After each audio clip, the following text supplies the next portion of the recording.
Hi hello everyone. ఈరోజైతే సింపుల్గా ఎండి చేపలు కోడిగుడ్లు పులుసు తయారు చేసుకునే విధానం చూద్దామండి.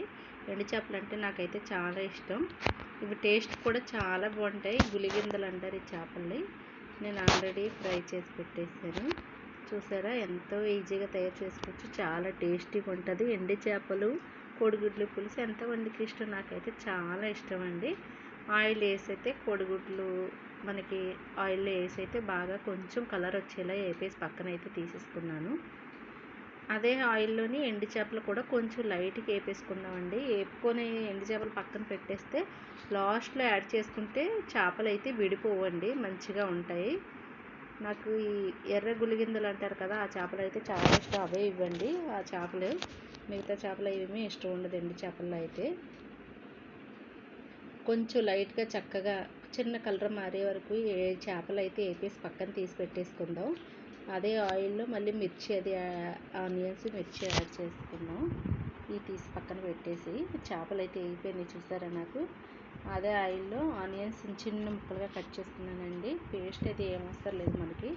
మిర్చి ఆనియన్స్ యాడ్ చేసి కొంచెం గోల్డెన్ కలర్ వచ్చే వరకు ఉండి కొద్దిగా సాల్ట్ వేసి టమాటా ముక్కలు అయితే యాడ్ చేసేసుకుందాం. చాలా సింపుల్గా 3 నిమిషాల్లో అయిపోతుందండి. కొద్దిగా సాల్ట్ వేసుకుంటే దగ్గరికి అయిపోతుంది కదా. దగ్గరికి అయిపోయే వరకు ఎక్కువ టైం వీడియో పెట్టలేదండి. ఓన్లీ సింపుల్గా 3 మినిట్స్లో అయితే కంప్లీట్ చేసేస్తున్నాను. చూసారా, సాల్ట్ వేసేటప్పుడు ఒక స్పూన్ కారం, ఒక స్పూన్ పసుపు, ఒక స్పూను గరం మసాలా యాడ్ చేసుకుందామండి. మొత్తం కలిపేసుకుందాము. ఒక స్పూన్ అల్లం వెల్లుల్లిపాయ పేస్ట్ అయితే యాడ్ చేసుకుందామండి. అది కూడా మంచి పచ్చివాసన పోయేలా కలిపేసుకుందామండి. ఫస్ట్ అల్లం వెల్లుల్లిపాయ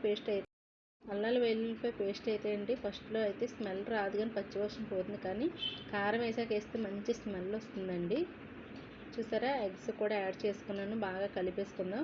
మనకి ఎండు చేపలు పక్కన పెట్టాం కదా, ఇప్పుడు వేయొద్దండి. చింతపండు పులుపు అయితే నేను పక్కన పెట్టుకున్నాను, ఒక కప్ అయితే. అది కూడా యాడ్ చేస్తానండి. మనకి ఎండు చేపలు అయితే ఇప్పుడే యాడ్ చేయొద్దండి. ఇప్పుడు యాడ్ చేస్తే విడిపోతాయి. చక్కగా పక్కన తీసుకున్నాం కదా, ఆ చేపలు వేరు కదా, మామూలు ముక్కల్లా ఉన్నాయి అయితే వేసుకోవచ్చండి. వేపి తీసుకున్నాం కాబట్టి మనం తర్వాత వేసుకోవచ్చు. కొంచెం అయితే కొత్తిమీర యాడ్ చేశాను. చూసారా, దించే ముందు ఎండు చేపలు లాస్ట్లో యాడ్ చేసుకుంటే సరిపోతుందండి. ఎందుకంటే అవి ఆల్రెడీ మనం వేపేసి పక్కన పెట్టుకున్నాం కాబట్టి ఏ ప్రాబ్లం ఏమి ఉండదు, ముందే ఉడకవని ఏమి ఉండదు. చూసారా, ఎండు చేపలు కూడా యాడ్ చేస్తాను. కొంచెం ఎక్కువ కలుపుకుంటే లైట్గా మనం ఇలా కలిపేసుకుంటే అయిపోయింది. చూసారా, కోడిగుడ్లు ఎండు చేప పులుసు ఎంతో ఈజీగానే. నచ్చిందా? నచ్చితే ఒక లైక్ చేయండి, తప్పకుండా షేర్ చేయండి. కొత్తగా చూసేవాళ్ళు సబ్స్క్రైబ్ చేయండి, కామెంట్ చేయండి. నాకైతే ఈ ఎండు చేపలు కోడిగుడ్లు పులుసు అయితే చాలా ఇష్టం అండి. ఫస్ట్ ఎండు చేప అంటేనే చాలా ఇష్టం నాకు. ఎండు చేప అంటే ఎంత అంటే అంత ఇష్టము. ప్రతిరోజు తింటూనే ఉంటాను, అంత ఇష్టం అండి. ఎండు చేప అయితే దొరుకుతాయి మాకైతే బాగానే. నచ్చిందా? ఒక కామెంట్ చేసి, ఒక లైక్ చేసి, ఒక షేర్ చేయండి, ఒక సబ్స్క్రైబ్ కూడా చేయండి.